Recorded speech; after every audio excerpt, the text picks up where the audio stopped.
Gadis ini berhamil selama 9 bulan tapi suaminya tiba-tiba meninggal. Berita buruk tiba-tiba terjadi membuat dia impoten sampai tidak bisa mempercayai. Tapi hal yang membuat dia tidak bisa menerima. Menurut penyelidikan polisi, suaminya karena melakukan penggelapan, takut dihukum sehingga membunuh diri. Tapi dia mempercayai suaminya bukan jenis orang seperti itu. Lagi pula sebelum masalah terjadi, malam hari itu dia meneleponnya. Berkata presiden memerintah dia pergi perjalanan bisnis tidak terduga. Bakha pikir bahwa kematiannya yakin sesuatu masalah.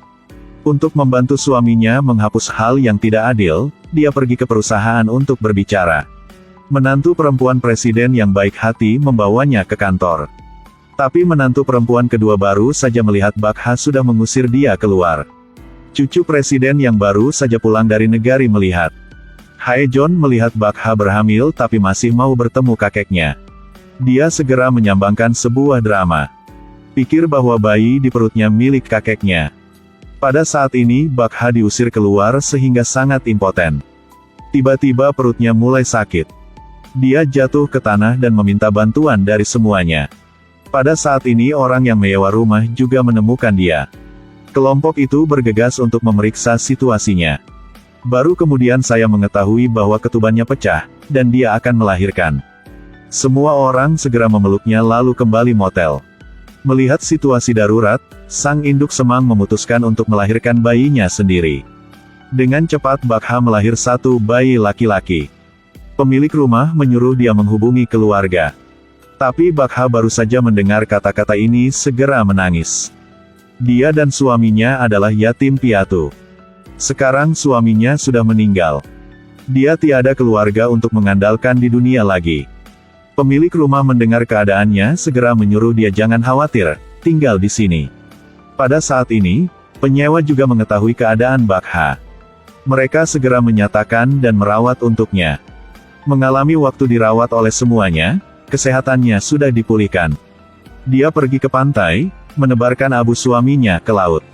Dia bersumpah bahwa yakin harus menghapus ketidakadilan suaminya. Di jalan kembali, dia sudah ditemukan oleh cucu presiden. Hae-jeon menemukan perutnya sudah menjadi biasa. Segera berpikir sebelumnya dia berpura berhamil untuk menipu uang kakeknya. Jadi dia selalu tunggu di luar. Siap mengungkapkan rencananya. Setelah lihat Bakha, dia tidak berkata apapun sudah bertanya dia. Dan berkata dia harus memeriksa perutnya sendiri. Menghadapi syarat yang aneh dia, Bakha berpikir bahwa dia berniat buruk kepadanya. Langsung menjawab kepadanya. Tetapi meskipun dia dipukul di tempat yang berbahaya, Hae-jeon bersikeras bahwa dia ingin memeriksa perutnya. Bakha tidak menderita lagi sehingga menggunakan satu cara. Hae-jeon dipukul sampai hampir pingsan. Nama panggilan saya adalah Kepala Besi. Anda menggoda salah paham.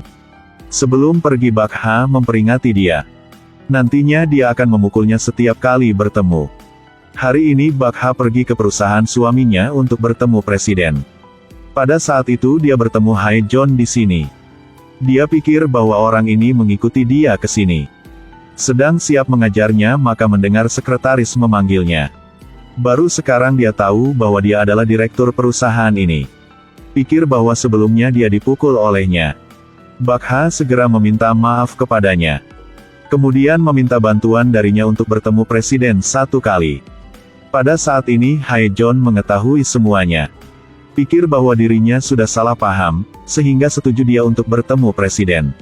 Hari ini Bakha membawa anaknya ke perusahaan. Tapi tiba-tiba bayi itu menangis. Hae-jeon melihatnya hanya memimpin dia ke kantornya. Dia terus memuji dirinya sendiri tentang betapa sulitnya meyakinkan presiden untuk bertemu dengannya sekali. Tapi Bakha merawat bayi sehingga tidak peduli dia. Tiba-tiba dia menyadari bau yang aneh. Bau itu apa? Anak saya baru buang besar. Mendengar Bakha ingin mengganti popok tepat di kantornya. Hae-jeon hampir muntah sapaannya. Dia buru-buru melari. Itu benar-benar tidak masalah.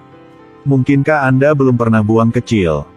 Berdasarkan bantuan dari Hae-jeon, akhirnya Bakha bisa bertemu presiden. Dia berulang kata-kata suaminya kepada presiden.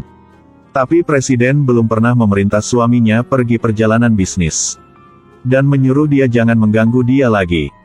Bakha tiada cara yang lain. Dia lari ke kantor polisi untuk meminta polisi menyelidiki kasus ini. Tapi polisi berkata kasus ini sudah berakhir. Dan mengeluarkan surat pengunduran diri suaminya. Membuktikan dia sudah berencana dulu.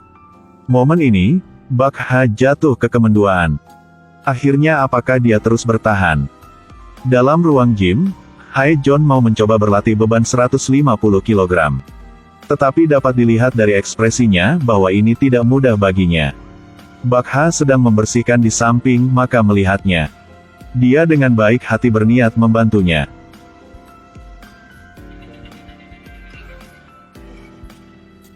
Saya berpikir itu sangat berat. Setelah berkata dia juga menunjukkan untuknya. Awalnya Bakha baik hati dan mau membantunya. Tapi Hae John berpikir dia sudah mengejeknya. Jadi memutuskan mengajarnya. Pada saat ini Bakha belum tahu bahwa kebaikannya akan membuat dia kehilangan pekerjaan ini. Benar saja, begitu dia pulang kerja, dia dipecat setelah 1 hari kerja karena keluhan pelanggan. Sebagai benar saja, begitu dia pulang kerja, dia dipecat setelah 1 hari kerja karena keluhan pelanggan. Untuk mendapatkan uang untuk membeli popok susu untuk anak-anaknya, Bakha mengambil pekerjaan mengambil bola di lapangan golf. Tapi di luar dugaan dia hanya melempar bola sembarangan. Itu segera terang ke arah Hae John di belakang.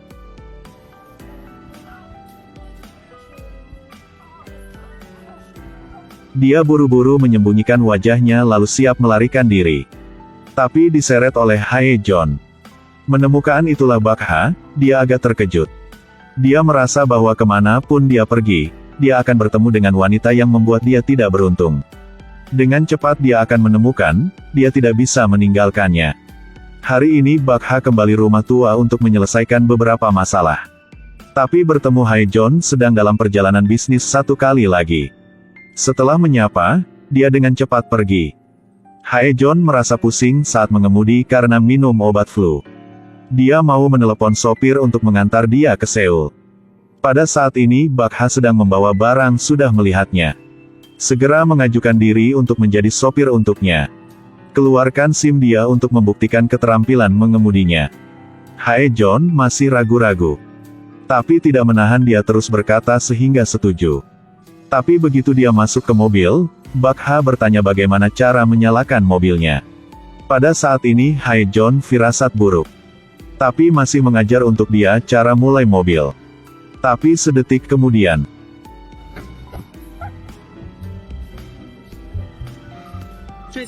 Pada saat ini Hae John baru saja menyadari keseriusan masalah. Kemudian, Bakha mengemudi dengan kecepatan yang pelan-pelan di jalan. Baru lihat sudah tahu dia mengemudi kali pertama.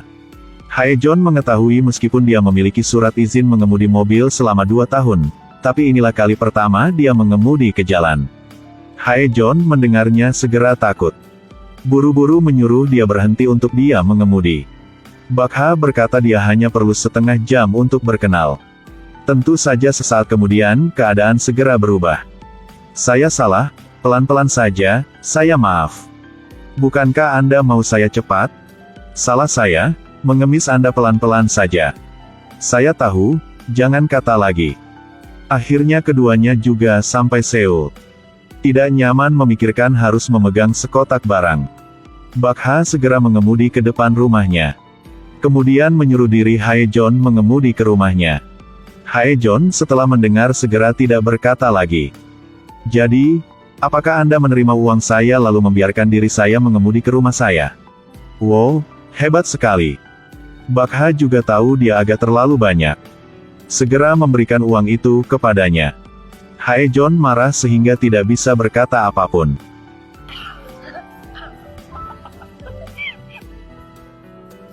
Berharap kita akan tidak bertemu lagi. Tapi semuanya tidak seperti keinginan dia. Dia adalah satu-satunya cucu keluarganya.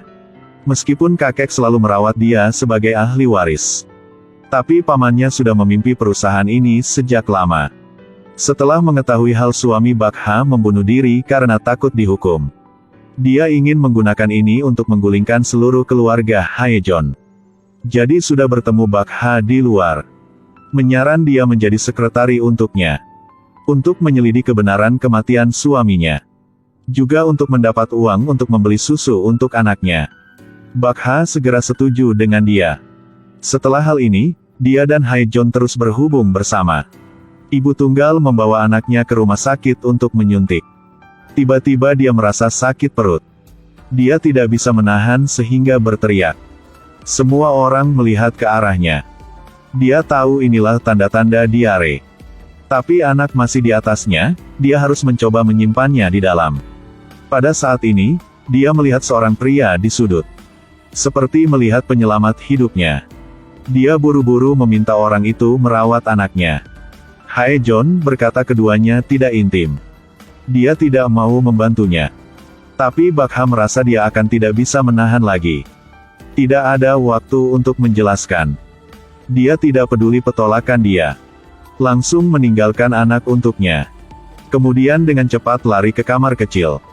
Tak disangka dia baru saja pergi, perawat sudah memanggil Haejon membawa bayi untuk menyuntik. Dia mau menjelaskan bahwa ibu bayi ini tidak ada di sini.